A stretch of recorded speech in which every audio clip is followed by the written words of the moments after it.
Bienvenue à la grande chasse des étoiles. Pour les attraper, vous devrez vous élever dans les hautes sphères de l'imagination pour faire des étincelles avec vos amis. Attention, ne soyez pas trop gourmands. L'imprudent qui tente de s'élever au-dessus des autres pourrait se retrouver dans l'obscurité. Oups, je suis rendu pas mal haut, moi, là. Les amis, pouvez-vous m'aider? Oh, non, come on, c'est pas drôle, là. J'ai peur du noir.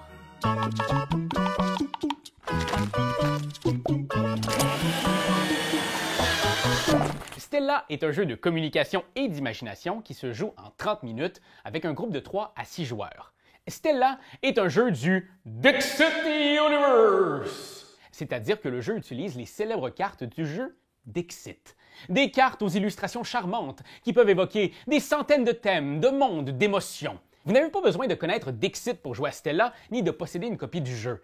Mais si vous avez des extensions de Dixit ajoutant de nouvelles cartes, vous pourrez tout à fait les ajouter ici pour varier l'expérience. Bon, alors Stella, c'est un jeu d'association. Le but va être d'associer un thème avec des cartes sur la table et espérer que vos amis ont fait les mêmes associations. Quand vous faites les mêmes associations que vos amis, vous faites des étincelles. Ou en d'autres mots, des points. Le joueur avec le plus d'étincelles à la fin des 4 manches de jeu gagne! Oh! Wow. Pour mettre en place le jeu, commencez par assembler le plateau en 2 parties. Mélangez ensuite toutes les cartes Dixit du jeu et créez 3 lignes de 5 cartes. Piochez 4 cartes mots et placez-les face cachée en pile près du plateau. Si c'est votre première partie, vous pouvez utiliser les 4 cartes découvertes numérotées de 1 à 4. C'est des mots plus faciles. Genre. Chaque joueur choisit une couleur et prend la plaquette et le crayon associés à celle-ci.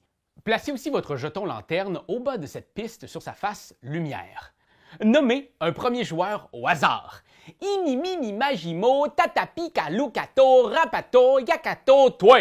Et remettez-lui le pion éclaireur. Bon, on peut maintenant jouer. Le jeu se déroule en 4 manches et chaque manche se déroule toujours comme suit. Premièrement, on va révéler la première carte mot. Mettez-la face visible ici pour que tous la voient très bien. Pirate! Quand c'est fait, tous vont prendre en main leur plaquette et vont s'assurer qu'elle est dans le même sens que les cartes sur la table. C'est facile, regardez, elle reproduit le même petit plateau ici à gauche. C'est clair? Bon, chaque case sur votre plaquette représente une carte sur la table. Vous allez ensuite marquer d'une croix chaque carte que vous estimez être reliée au thème.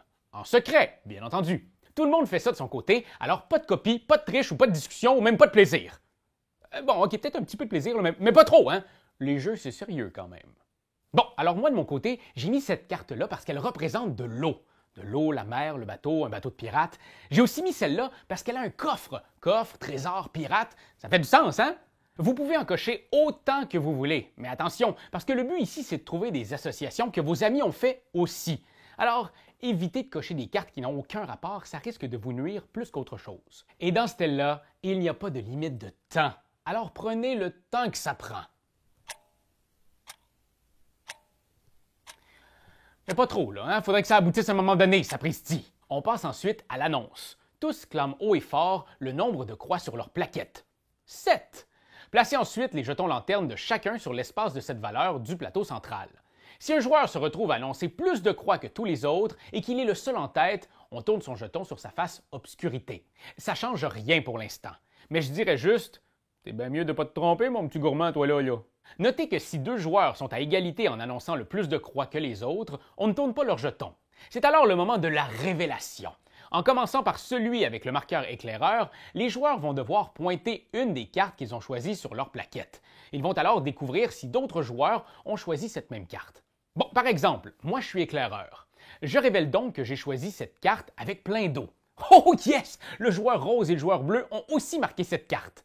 Comme on est plusieurs à avoir choisi la même image, on fait des étincelles. On peut alors colorier les 2 étoiles de la carte en question sur notre plaquette. Je passe alors le pion éclaireur au prochain joueur. Celui-ci doit désigner une carte qu'il a marquée et qui n'a pas encore été désignée. Génial! Moi et Rose, nous sommes les 2 seuls à avoir choisi la carte coffre. Quand il y a strictement un autre joueur qui a choisi la carte de l'éclaireur, ceux-ci font des super étincelles. Les 2 peuvent alors colorier les 2 étoiles de la case plus l'étoile bonus. Et finalement, si un joueur désigne une carte, mais que personne n'a fait le même choix que lui, eh bien, c'est la chute. Un joueur qui chute ne fait pas de points. Mais en plus, il ne peut plus être éclaireur et il ne peut plus colorier d'étoiles cette manche-ci. Bref, c'est la catastrophe. Il garde cependant sa plaquette en main, car s'il a choisi les mêmes cartes que d'autres, il va quand même leur fournir des points à eux. Pour éviter la chute, essayez de commencer par désigner des cartes qui vous semblent sûres. Oui, je sais, c'est plus facile à dire qu'à faire, mais c'est mon conseil. La phase révélation se termine lorsque tous les joueurs ont chuté ou lorsque tous les joueurs restants n'ont plus de cartes à désigner. On procède alors au décompte de points pour la manche.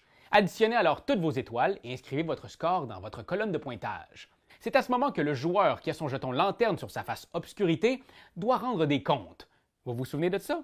On t'a pas oublié, mon petit gourmand, hein? Si le joueur dans l'obscurité n'a pas chuté, cool! On compte les points normalement.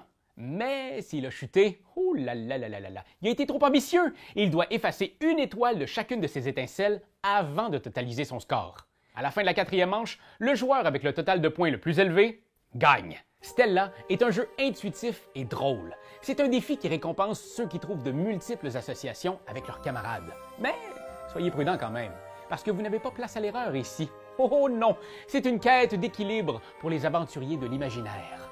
Bonne chasse, mes petites lumières.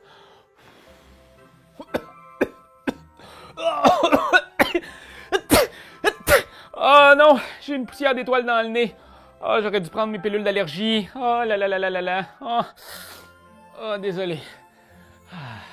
C'est toi de trouver l'épisode de jour du Popoche? Sonne la cloche! Sonne la cloche! On parle de jeu, like-nous, commande, suis-nous, suis-nous! Ouais. Sonne la cloche! Sonne la cloche! Partage à tes amis, partage à ta mamie, ouais. Sonne la cloche! Sonne la cloche! Comment ton ouais, fais-le mon titi! Sonne la cloche! Sonne la cloche! Sonne la cloche comme quand Jésus a sonné à la porte pour aller souper chez Zachée.